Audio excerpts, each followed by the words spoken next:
Jean-Baptiste Kempf about the updates and news on VLC, well-known VLC player.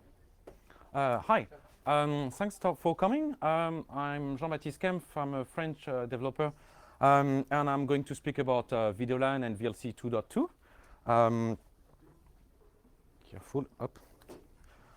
So my name is Jean-Baptiste, and I'm the president of the VideoLAN nonprofit organization. I've been working on VLC for a bit too long, so I don't count anymore.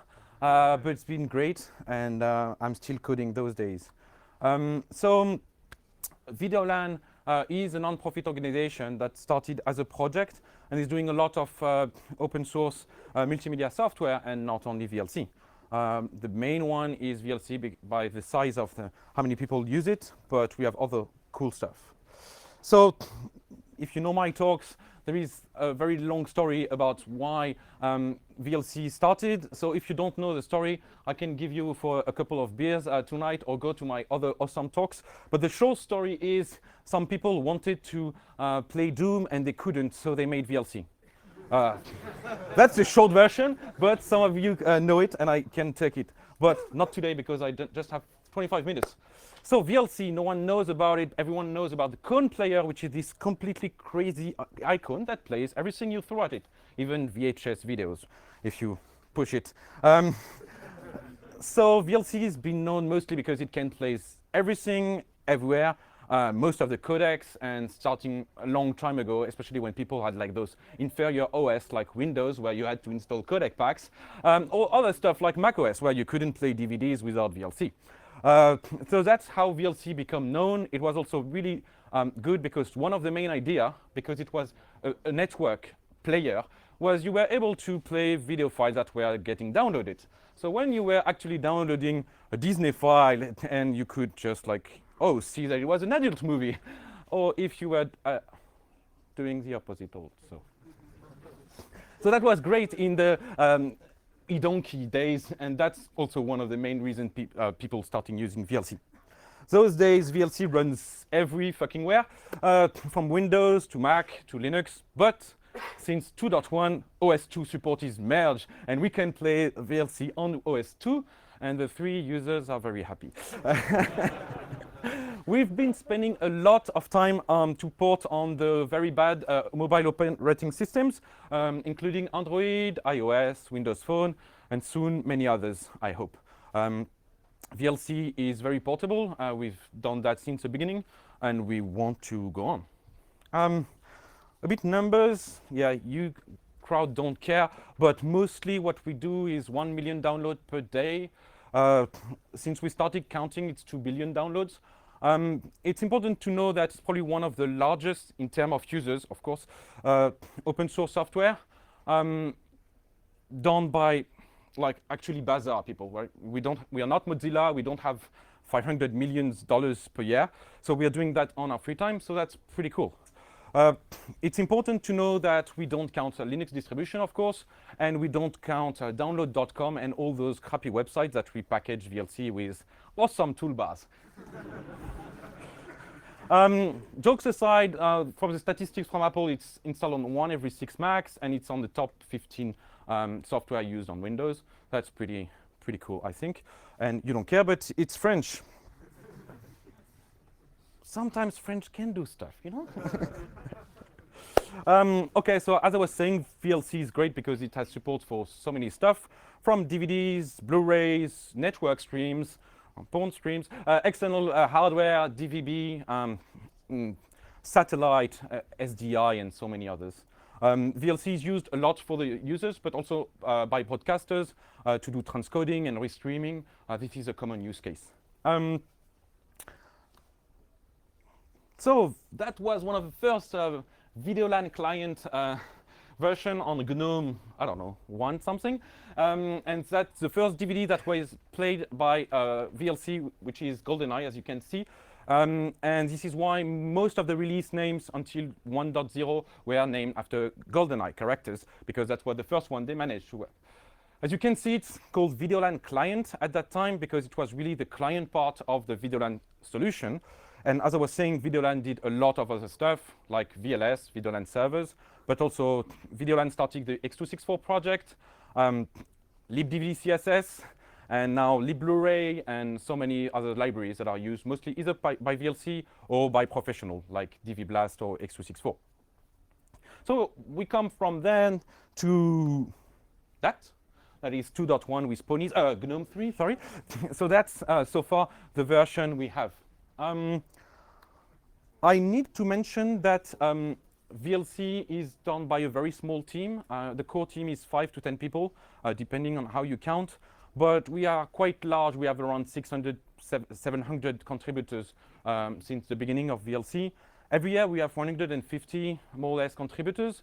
So a lot of people come, send a patch, and go away. That's important because that means that a lot of the core developers spend more time now reviewing patches than actually coding, which is sad, but that's the cool thing.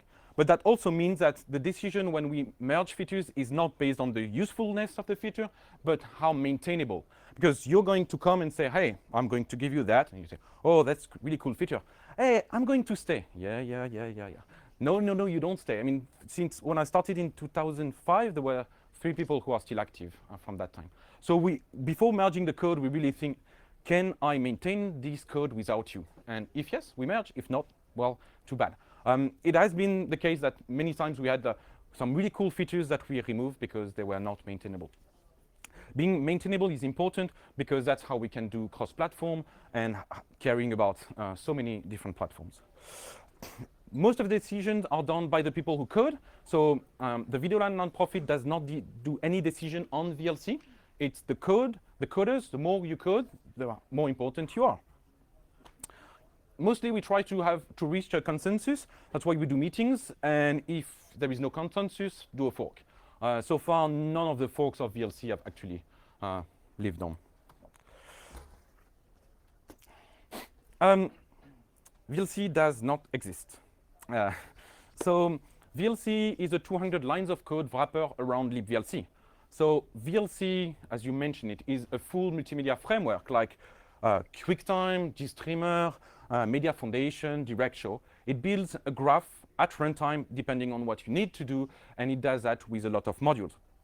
And that's how you see it. So libVLC is a very, very, very stable API. We never break the API. We never break the ABI. Everything happens in the core. So VLC is just a wrapper that calls libVLC, and everything is done in the core, and the core is managing the modules. The core is very light, around 100,000 lines of code. It doesn't know any codec, any format. What's the role is just to do memory, networking, file, and thread abstraction above the operating system. It's also able to do the module loading because that's one of the major things to do. I need a decoder, I need an encoder, I need a stream out and build the graph. And then just the clock synchronization between audio, video, subtitles. But nothing else is done in the core. It's really cool because that's one of the reasons why VLC is so popular compared to competitor like mPlayer, because we were able very early to take the best technology from the OS. For example, a lot of people say, okay, I'm going to do a video output. Well, let's take OpenGL because it works everywhere, right? Who has done OpenGL in the past? Yeah, does it work everywhere? When it works. Yes, it does work. Not.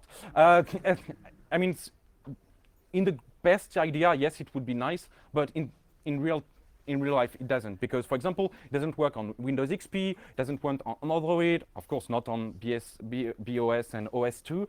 And it's also the same for audio output. You can use OpenAL, it's going to be great everywhere, yes, but all those libraries that are great and work everywhere usually have lots of issues, and mostly they don't work correctly on one platform. And for audio and video, where you need to be very precise, this is very annoying. So this modularity of VLC is one of the best idea that was done. I'm not sure they did it for the good reason, but it was a good idea. So I'm finished with the general VLC introduction because some people have never seen me talking. I do longer talks about that, and you should come to see me too. VLC 2.2. So VLC 2.10 was released in October 2013, so almost 1.5 years ago. It was called Rincewind, which is one of, who knows? Yes, Terry Pratchett's this work, because we started naming our release since Terry Pratchett this word since 1.0. We made something like 5 or 6 point releases to 2.1.5.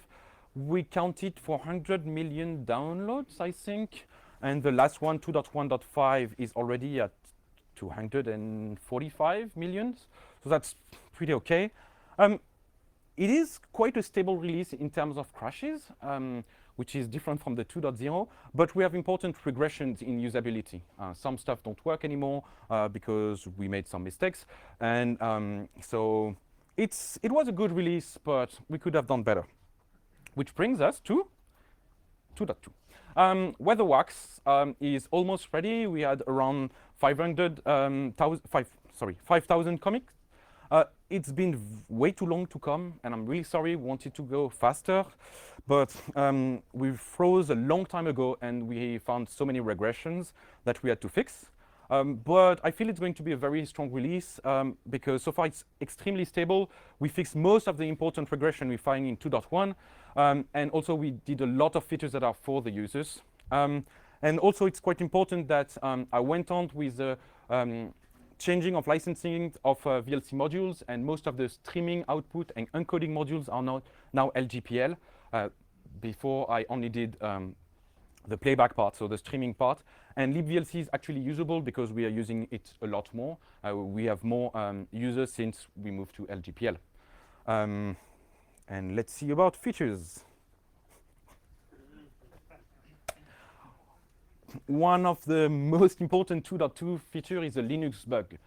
So Linus complained on Google+, I don't know if you've seen, about why can't VLC, and with fuck in somewhere, Linux style, right?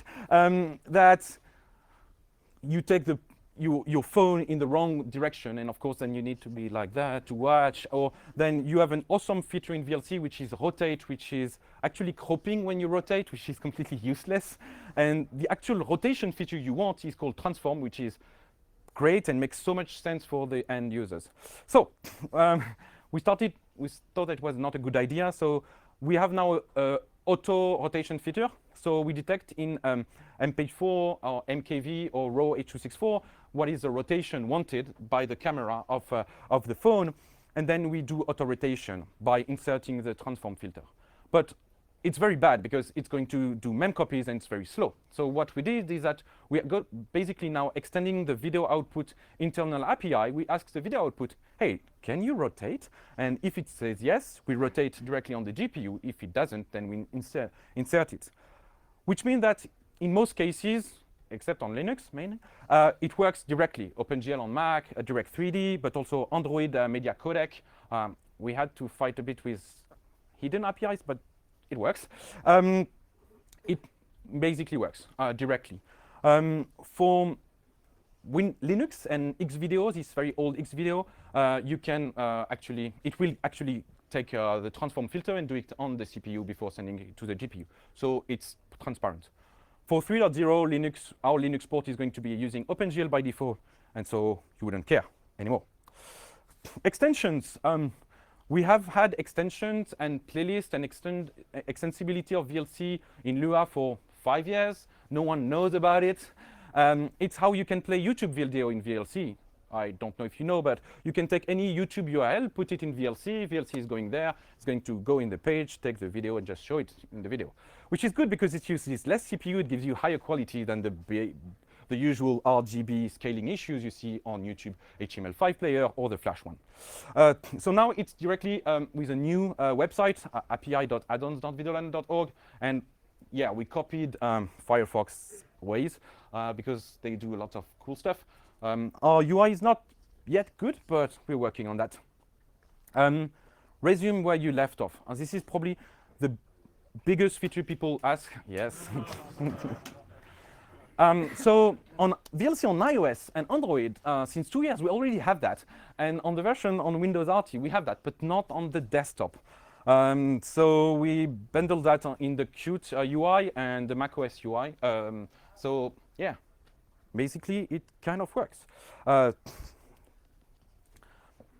we had a lot of support, lot of Ultra HD codec, whatever Ultra HD bullshit means, but HEVC, VP9, Opus, lot of work. It was already working, but now it works in most formats, TS, MKV, MP4. Blu-ray Java menus actually work now. So they were doing an amazing time of code on the Blu-ray. There is many commits and huge patch of Java code without spec. I have no idea how they did that. That was merged. We support FTPS. Digital cinema package, so you can actually play the file who arrive in the movie theaters, the 400 gigs files that come in a X3 files. Okay, most of you won't use that, I know, but some of you might, and we also support the decoding of it, decryption. So we don't break anything, we just do the EES already if you give us the KDM files. But that means that maybe you could do a video, a movie theater video projector based on VLC without buying some JPEG 2000 decoders that cost 25,000 euros. Some people did a lot of cool stuff by adding codecs that were already playback in FFplay or AVplay in LibAV codec, and we didn't map them. So stuff very useful like VP7 or BINC or DK3. Who knows what DK3 is? Yeah, okay, great. And we did a lot of changes on SPIC, FFV1, and some profiles like VP8 in OGG. Oh yes, WebVTT, I forgot about that one. Some people actually care about that. Don't know why. So those are not, we also did a lot of rework. Our seeking in OGG and WMV and MP4 was really not good, especially for WMV adult videos, because they all use the same encoder that is broken and does not signal the iframe in the same way. So when you were seeking, it went to a gray blocky frame, which is not what you want. So we fixed that. We added new modules. We added a libvpx, JPEG, SVG, and TEXT and PNG modules. Mostly those are decoders, and now for the case of distribution like SUSE and Fedora, where they don't ship libAV codec by default, so you can actually play the whole WebM stack. One of the major change is under it is a GPU zero copy. So in the old way, when you were doing hardware decoding in VLC, you take the video, you demux it, you take the elementary string, you send it to the DSP, it decodes, then you get it back on the CPU, you do 2 modifications, and then you send it back. So you're doing CPU, GPU, CPU, GPU, which is very slow, especially because memcopy is murder. Thank you. And so now we have what we call zero copy, which is basically we have fake formats. We send directly the data to the GPU, and what we get back is just the ID of the frame. And we go that during the frame, we can do the filtering, and then the video output is just saying, now you display this one, now you display this one, now you display this one, which is great because it allows us to have 1080p or even 4K decoding on Android if your chip can do that. We support that so far with Linux VDPIU, Android Media Codec, and Raspberry Pi MAL things. And we're going to add more of those for 3.0. We did a lot of stuff in the OS 6 UI, mostly for Yosemite and multi-video output. And we also added a lot of encoders, X262, X265, and Opus, JPEG, and PNG. When we're going to release 2.2 next week, I hope, we're going to release at the same time iOS, VLC iOS 2.4, Android 1.00, no beta anymore, Windows Modern Metro 1.0 also, and all of them are using libVLC 2.2, which means that libVLC is actually usable because we use it now. And so that's a lot of, not many functions were added, but a lot are now stable and you can use them. So now I'm going to speak about the mobile port. Well, VLC for Android has been there since now 2.5 years. It's always been a beta. We still work on Android 2.1, even if Google does not like us to do that. It's a full video player and supports exactly the same because it's libVLC, and as you know, VLC does not exist. And it's also, compared to the VLC on the desktop, a full audio player with a database and search and cool stuff that we've never been able to do on the desktop. Don't ask me why. The first release were quite ugly with this Maya apocalypse if you use it. Disclaimer, dubious screenshot quality and designs. And then we started to move a bit to a cleaner design, but that was not really good. And finally, for 1.0, we are managing to have a white and a black background that match the holo theme. Great. Now Android moved to a new theme. So it took us 2 years to get to holo, and now they moved to material. The good thing is, while we're stabilizing 1.0 of Android, we already have 1.10, and it's full material and nice and blah, blah, blah, shiny and so on. And it's going probably to be released next month. So for once, we will be on the bandwagon. We have, yes, oops, sorry. We have 42 million users on Android, and 1.10 we have full Android acceleration and Samba coming. We finished the port on Android TV. We wait for more devices to be out, and we are full Android L. VLC iOS 2.4 is going out soon. It still requires iOS 6.1, which is iPhone 3GS. So far, we have around 10 million users and some cool screenshots. It's more flat than iOS 8-ish, but it's quite good. It's still very fast and faster than our ports on Android and on Windows. It's sad, but it's true. We support OpenGL shaders to do the chroma conversions. We have the multi-core decoding. We decode 10 bits videos. We have an ARM v8 port that is really fast, doing more than 1080p in software, which we can't do on any other hardware. We have Wi-Fi download, so you can upload directly without going through iTunes, but you can also download it, so you can use VLC as a USB key for your iPhone, which I'm not sure Apple knows that we do that because it's not compatible with their terms. We have added callbacks, so when you call VLC, you can have info back. So now if you just ask and send the protocol and say, well, VLC play that, because iOS doesn't have some intent like Android, so you can get info back. So that's cool if you have weird codecs and you don't want to ship all those codecs. And we did a lot of bug fixes. We also have VLC for Windows RT, Metro UI, so it works so far quite well. There is also, I don't know if you've seen, in a beta for Windows Phone, which is an OS where the libc is broken, the video output is broken, the audio output is broken. There is no IPCs, there is no compiler. You're not allowed to access file, and you don't have threads. But we're getting there. And I'm going to finish before they kick me out. And 3.0. So next week, we hope we're going to release all the platform of VLC, which is the first one. Unfortunately, as I said, we froze VLC 2.2 since a long time. So VLC 3.0 is already quite advanced. The most important is that we wrote HDS, Dash, and smooth streaming support. We are also working on rewriting the HLS support so we can play all those adapting streaming. The only Dash we miss is a WebM one. We are working on Wayland for Linux. Our Linux output is going to be OpenGL by default. We have now 0 copy also for the OpenMax Android, which is the old version of Android and not the media codec.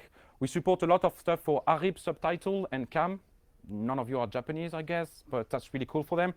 And we also, as we did a lot of rework on AVI, MP4 and WMV and OGG in the last version. On this version, we've reworked a lot on the MP4 and TS demuxers so that people realize that VLC really plays everything. And then we have Samba and service discovery browsing so that we will finally have a UPnP support that works.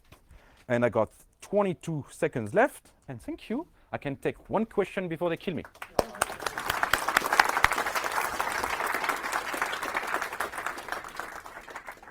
You have more than 2 minutes. 2 minutes, 2 questions. Quick questions. Yes? I can't answer that. I can answer that tonight. The question was why the cone, and I will answer later. Outside. Other questions? No questions? Everyone's fell asleep? Yes? How are you so awake at that time? Um, because I already did one talk this morning, but I had a huge headache because of the Delirium Cafe. And also, because now I do 25 minutes talk instead of 50, so that's... other question? Yes? Will 215 auto-update to 220 and then to 300? So usually, so the question is, do we update from 2.1.5 to 2.2.0? And on Windows and Mac, yes. On Android and iOS, yes. On Linux distribution, do it. What we do is we never update to the first .0. Never, ever, ever. Because, well, we're all awesome, but usually what we do is we do a .0, and then 3 weeks later we do a .1, and then we update everyone because, well, you broke that. What's the update about the Apple Store and Dolby? Well, you're going to see probably, so we're going to push a version of VLC on iOS again this week. We have the approval. It doesn't have Dolby, but what I can tell you is that the Dolby patents for Dolby digital decoding are all out on June 8, 2015. So we will be back with Dolby. Thank you.